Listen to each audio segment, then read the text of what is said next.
Yo, this is Yinka from Sabatta, and I'm back with another edition of Yinka's Bits of Foreign Muck. This is a very special edition, and I'm calling it Three Lines. Now, the song Foreign Muck is my new release. It's either out right now at the time of the posting of this, or is imminently about to be released.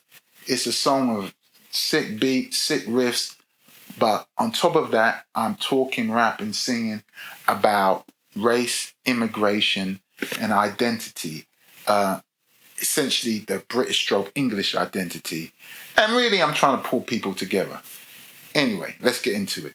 You want your fast food fast, quick in a hurry. Could kill a kebab, murder a curry.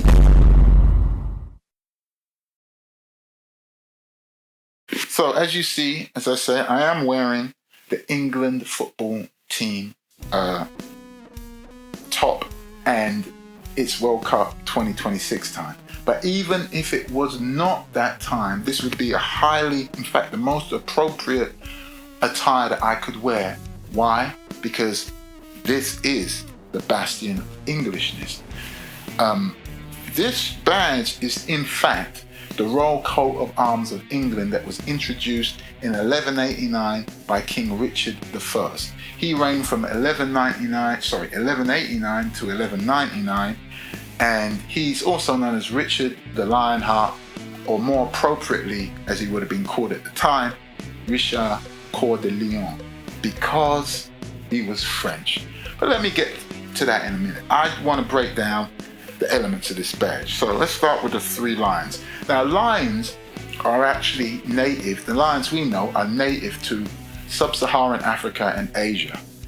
Unfortunately, they've been hunted to almost extinction in Asia and only exist in their natural habitat in a small part of India. But at the time that we're discussing, the late 12th century, they were prevalent in the Middle East. In fact, there are accounts of them being hunted during the Crusades, and the Crusades are the time of Richard I. So it's quite possible that there was an influence on Richard to make this coat of arms at that time. But we also must remember that Henry II, father of Richard I, actually had a lion as his emblem. Now, when I say emblem, I'm really talking about this thing called heraldry. Heraldry is the practice of the design, display, the transmission, and also the study of armorial bearings. Armorial bearings are essentially the emblems. Armorial from the word armor.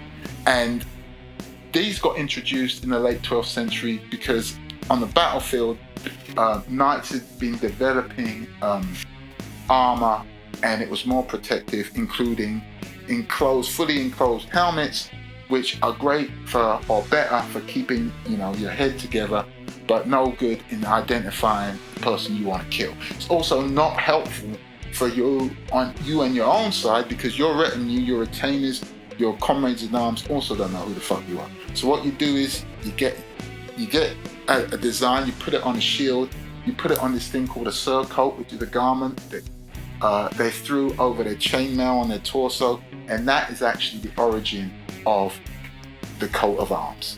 So Richard chose as his the three lines. The three lines, by the way, are meant to represent the three territories that he controlled.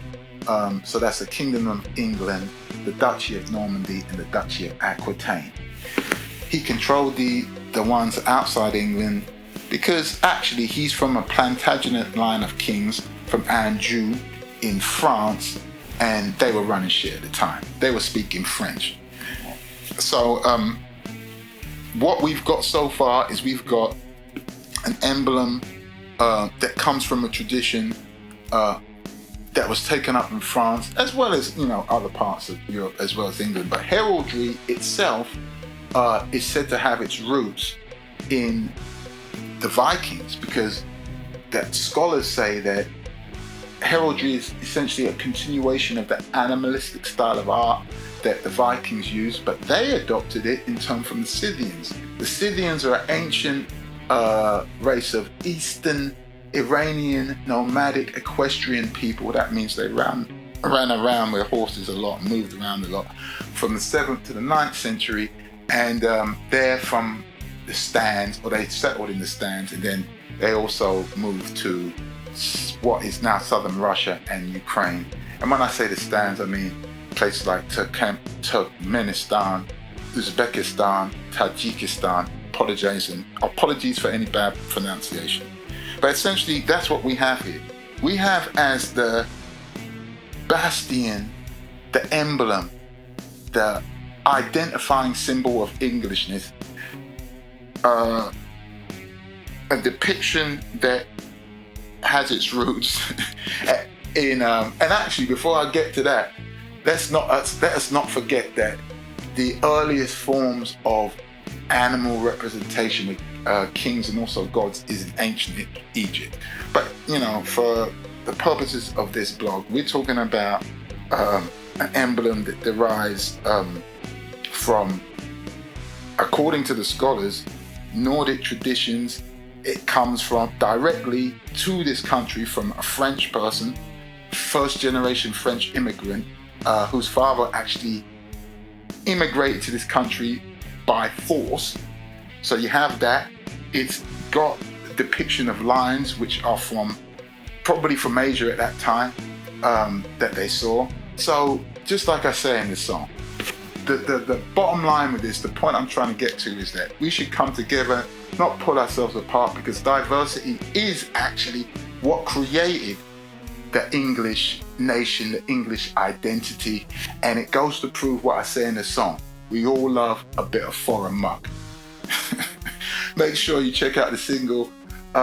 You can stream it at all the usual places, but if you want to help out and you want to support musical mayhem like I produce, please go to sabatta.bandcamp.com. And remember, we all love a bit of foreign muck. Peace.